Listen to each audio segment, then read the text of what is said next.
Good morning, guys. It's JT here, and here are my takeaways from today's UWM sales huddle. Let's get right to it, guys. Before the actual sales huddle took place, they always have this quote on the top right of the actual screen. This quote kind of resonated with me, so I thought I'd share it with you. It said, "All dreams are within reach. All you have to do is keep moving towards them." And that is actually very true. If you stop and think about that, right? You'll stop and it'll allow you to think about that. You have a dream. If you stop reaching for your dream, you will stop and you're not going to get any closer to your dream. Guys, I hope that makes sense and I hope that you find that of value. All right, so FHA MIP cuts, they're rocking and rolling. I know that the FHA mortgagee letter states that is for case numbers assigned on or after the 20th. Understand that there is a lot of banks, especially our partners, that have actually honored if we submit anything after the 27th, they'd be able to honor the new MIP. Okay, so keep that in mind. So we hear everybody talking about the FHA MIP cuts. However, what we don't hear is the VA also cut their VA funding fee by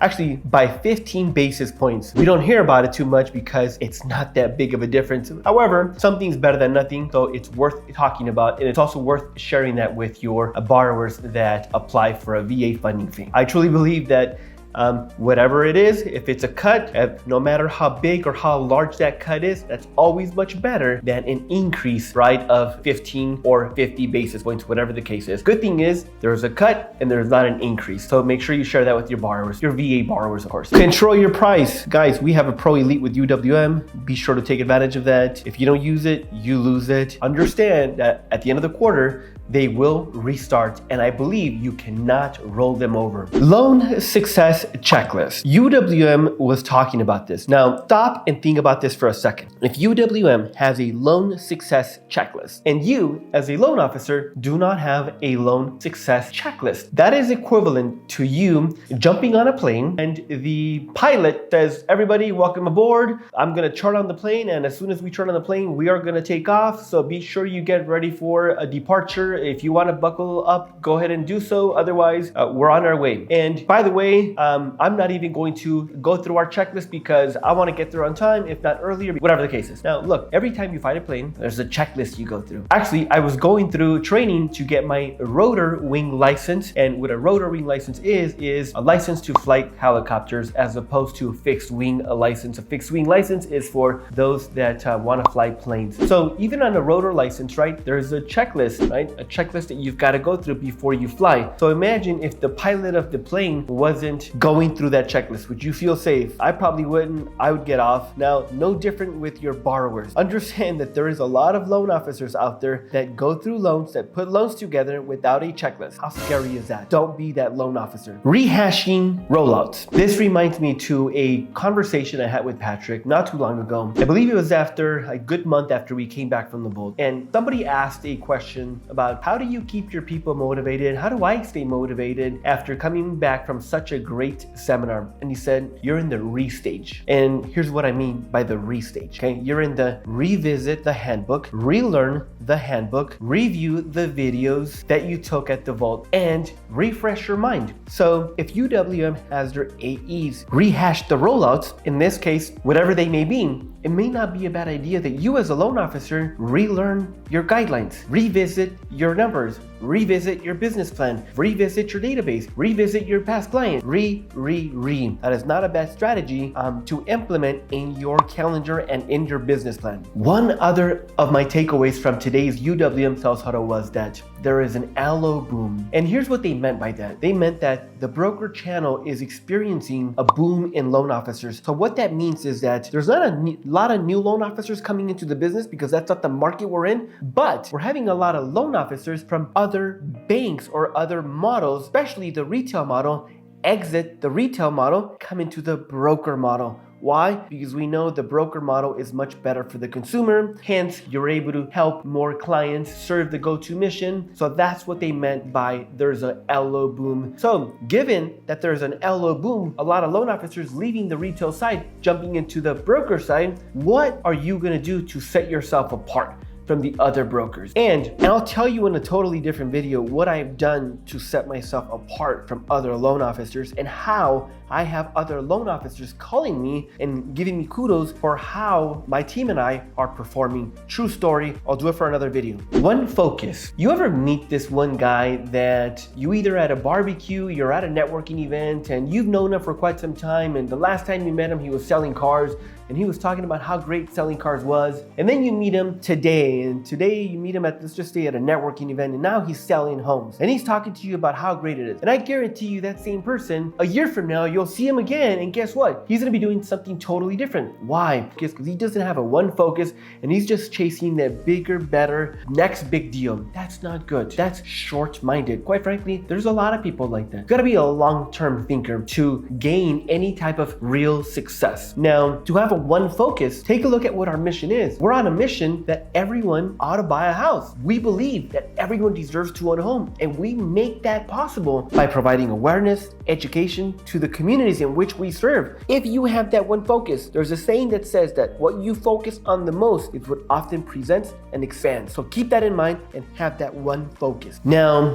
open houses. A lot of you guys are calling real estate agents, asking for business. I'll give you an example. One of the loan officers was making phone calls to different real estate agents. And it's not a loan officer that's here, but I actually know this individual, and he actually called me asking me for advice. And I asked him, well, what is it that you're doing? What's this, what's that? And he said, well, I'm actually calling real estate agents. I said, okay, and what's the feedback? Like, are they willing to have coffee with you? What's the feedback? Well, I'm calling to see if they can come to my office, or I'm calling to see if I can go to their office. And I said, okay, now what's that looking like? Well, they don't have time. Okay, so what does the conversation look like? Well, they tell me, they invite me to their open houses. They tell me that they're gonna have an open house over the weekend. And I said, okay, well, that's great. And let me ask you a question. Do you actually show up? He paused, silence, and he said, sometimes. So what I did is I jumped on a phone call with one of my agents, right? An agent that's very good, been in the business for quite some time. And I asked him, hey, Thomas, let me ask you a question, man. And by the way, I got you on speaker over here, one of my loan officers. Let me ask you a question. How many calls from loan officers do you have? How many calls from loan officers do you get? Guess what his response was? He said, I get a couple. And I asked him, and how does it look like? Well, hey, look, I'm a true believer that everybody deserves an opportunity. I said, okay, great. What is that? What do you mean by that? I tell him, hey, look, I'm going to be hosting an open house this weekend. And I said, okay, great. And let me ask you a question, Thomas. Do they actually show up? He said, JT, nobody shows up. So guys, if you're calling real estate agents and you're asking for business and they tell you they're hosting an open house this weekend, hint, hint, hint, show up, get the address, bring them value, be at the open house, host the open house with them, help them put up the signs. Professional handshaker. The other day, someone asked me, what is it that you do, JT? And I responded, I'm a professional handshaker. And that's quite frankly what I am. I'm a professional handshaker. I have absolutely no problem going up to anyone, a total stranger, introducing myself, asking them what their name is, and having them tell me a little bit about them. I have no problem with that. I'm actually really good at that. That's my job. I've been thinking about this also. And I believe that I am also a professional open-ended question asker. I think that moving forward, we need to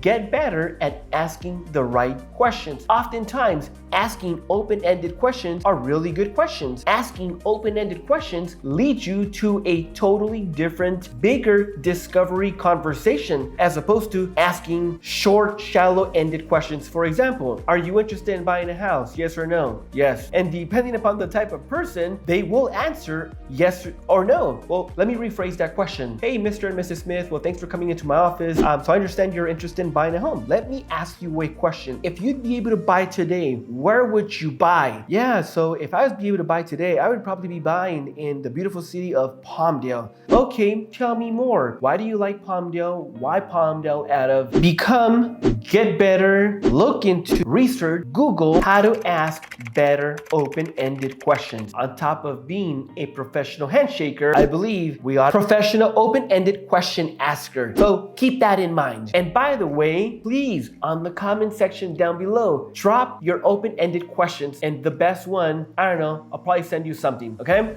Another of my takeaways, guys, today at UWM Sales Huddle, there was well over 450 loan officers, 400 different mortgage professionals from across the country. Given how cold it is in Michigan, guys, that tells me a lot. That tells me that the people in our business right now don't care about how cold it is and have one focus, in this case, getting better. If you ain't getting better, you ain't getting better, and the rest of your competition is. Keep that in mind. FHA versus conventional. The next time you price out a deal for anyone, ask yourself, FHA or conventional? Oftentimes, especially, we just came out of an era where conventional was the better pricing, especially because the MI would compensate those borrowers with a better FICO score. In this case, since MI has dropped their PMI premium, you ought to look into what's actually better for the consumer. So keep that in mind, guys. Next time you're pricing out a deal, do a comparison, FHA versus conventional. Another of my takeaways, guys, that really resonated with me was gaining commitment. One of the most important parts of the sales process. And guys, I've actually been talking to you about our 6 money-making activities, right? Where I talk about the activity and the commitment objective. Gaining agreement means that you've got a prospect so that you can present to someone so that they like you and trust you and see value in you so that then you can gain their commitment so you can earn their business. The more you do that, the more loans you are gonna do, the more relationships you're gonna build, the more families you get into homes, the bigger and the better you become at serving the go-to mission. Remember, we believe everyone deserves to own a home. And actually, what I'm going to be doing within the next couple of days is I'm actually going to be hosting an event for real estate agents and loan officers where I'm going to be talking to you guys about the 6 money-making activities. So stay tuned, stay close, keep your eye out on that. Another of my takeaways was when you're having a conversation with a potential referral source, are you thinking about what they are saying or are you on automatic? I'll give you an example. Have you ever been at a grocery store, you see someone you know and they ask you, hey, how you doing? And then they just walk by. Or like, I'll give you a better example. Hey, how you doing? And by the way, did you see how bad it is out there? Like, dude, hold on. I was gonna answer how I'm doing. Don't be that guy. Ask, pay attention. Ask, pay attention. Ask, pay attention. The best salespeople are those that know how to pay attention. The best salespeople are the professional handshakers. The best salespeople are those that know how to ask the best open-ended questions. Don't be that guy. And then lastly, guy, I love it when Mateen Cleaves comes up on stage and he says, if you're trying to win, tap in. If you're trying to lose, make an excuse. If you're trying to become a loan officer, reach out. If you're trying to get into the business, reach out. If you're trying to lose, continue to make excuses. Simple as that. 23 days in March. Those are 23 business days. Guys, this month officially ain't our business. Kicks off the rest of the year. Depending upon how good March is, will dictate how good the rest of the year is.